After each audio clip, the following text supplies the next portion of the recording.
Hello everyone, welcome to SK chemistry classes. और आज हम क्लास 11th के केमिस्ट्री के चैप्टर नंबर 2 परमाणु की संरचना यानी एटॉमिक स्ट्रक्चर के बारे में डिस्कस करेंगे।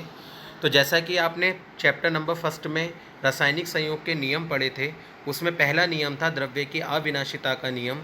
तो उसी नियम को आधार मानकर सबसे पहले डाल्टन ने अपना परमाणुवाद प्रस्तुत किया, जिसके अनुसार उसने परमाणु को निम्न प्रकार से परिभाषित किया कि परमाणु किसी तत्व का वह छोटे से छोटा अविभाज्य कण है जो रासायनिक क्रिया में भाग लेता है और उसमें उस तत्व के सभी गुण उपस्थित रहते हैं।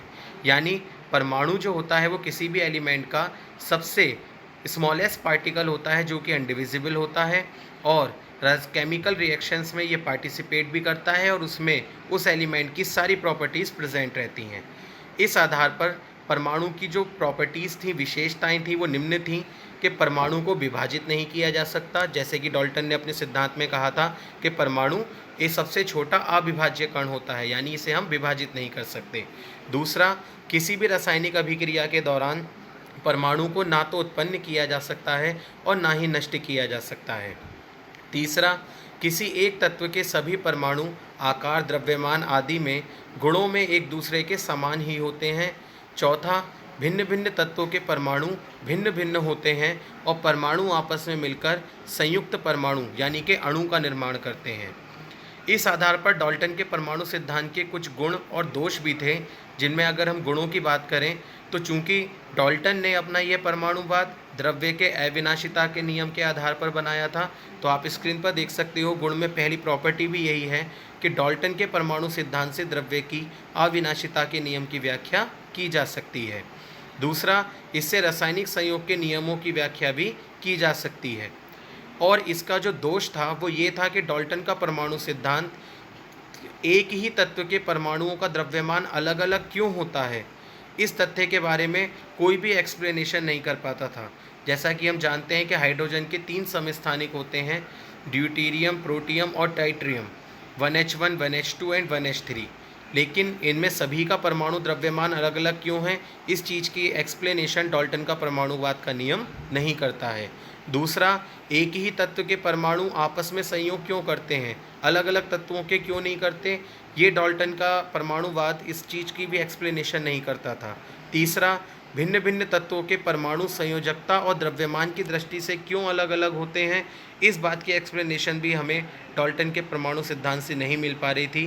तो ये डाल्टन के परमाणु सिद्धांत के प्रमुख गुण और दोष थे। इसी क्रम में अब हमारा अगला टॉपिक आता है कैथोड किरणें और इलेक्ट्रॉन की खोज के बारे में। जैसा कि आप सभी अब अच्छे से जानते हैं कि तत्व इलेक्ट्रॉन, प्रोटॉन और न्यूट्रॉन इन 3 चीज़ों से मिलकर बना होता है। तो अब इस चैप्टर में आपके साथ हम डिस्कस करेंगे कि किस तरह से इलेक्ट्रॉन, प्रोटॉन और न्यूट्रॉन इनकी खोज की गई थी। तो सबसे पहले इसमें आता है कैथोड किरणें और इलेक्ट्रॉन की खोज के बारे में।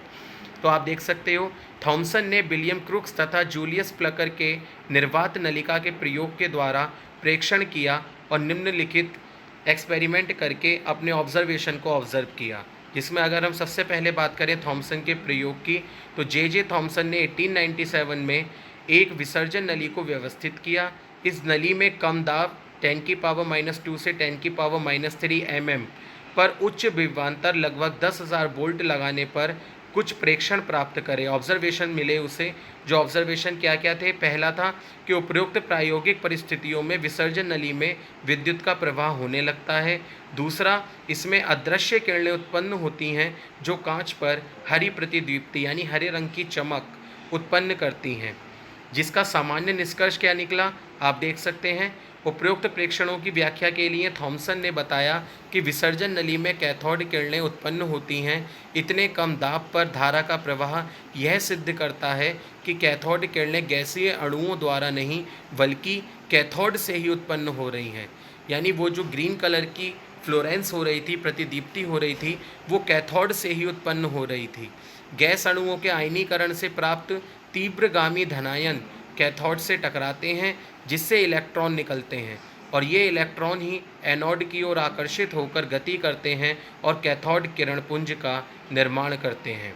तो इसका जो मेन रिजल्ट था वो ये था कि ये किरणें ऋण इलेक्ट्रोड अर्थात कैथोड से उत्पन्न होती हैं, अतः इन्हें कैथोड किरणें कहा जाता है।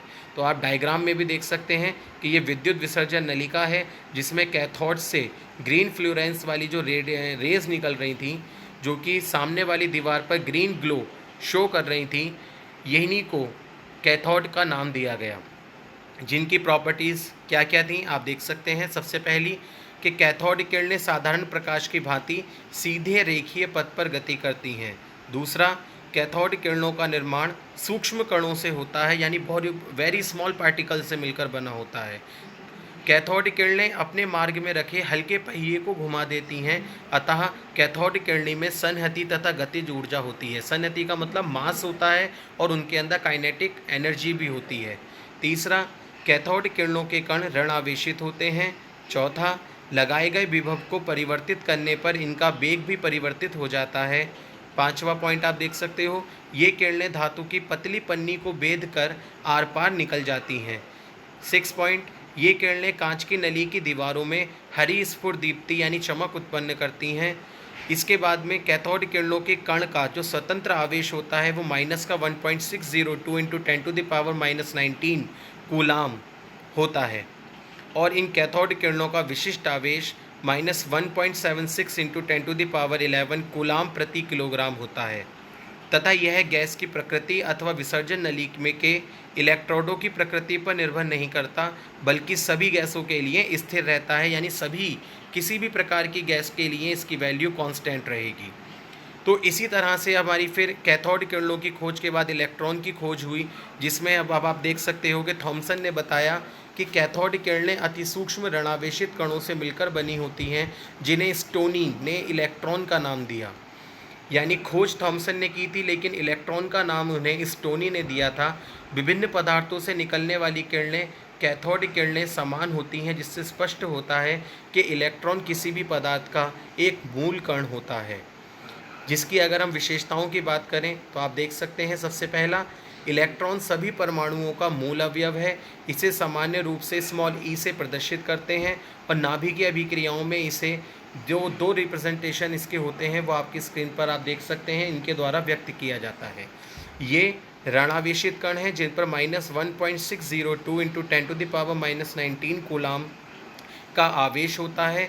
इसे ऋण विद्युत आवेश की इकाई माना जाता है। इलेक्ट्रॉन की रेडियस बहुत ही कम होती है, और हाइड्रोजन परमाणु के द्रव्यमान का इलेक्ट्रॉन लगभग 1/1837वां भाग होता है। एक मोल इलेक्ट्रॉन पर कुल आवेश 96,500 कूलाम या 1 फैरेड के बराबर होता है। ये आपका फैराडे नियतांक भी होता है, जिसका मान 96,500 कूलाम होता है। तो दोस्तों, इस वीडियो में हमने डिस्कस किया कि किस प्रकार से इलेक्ट्रॉन की खोज और कैथोड किरणों की खोज हुई, और डाल्टन का परमाणु का नियम क्या था। इसी तरह से इस चैप्टर से जुड़ी आगे की चीज़ों को हम अपनी अगली वीडियो में डिस्कस करेंगे। तो stay connected, stay get knowledge, like, subscribe और शेयर ज़रूर करें हमारे चैनल को। Thank you, have a nice day.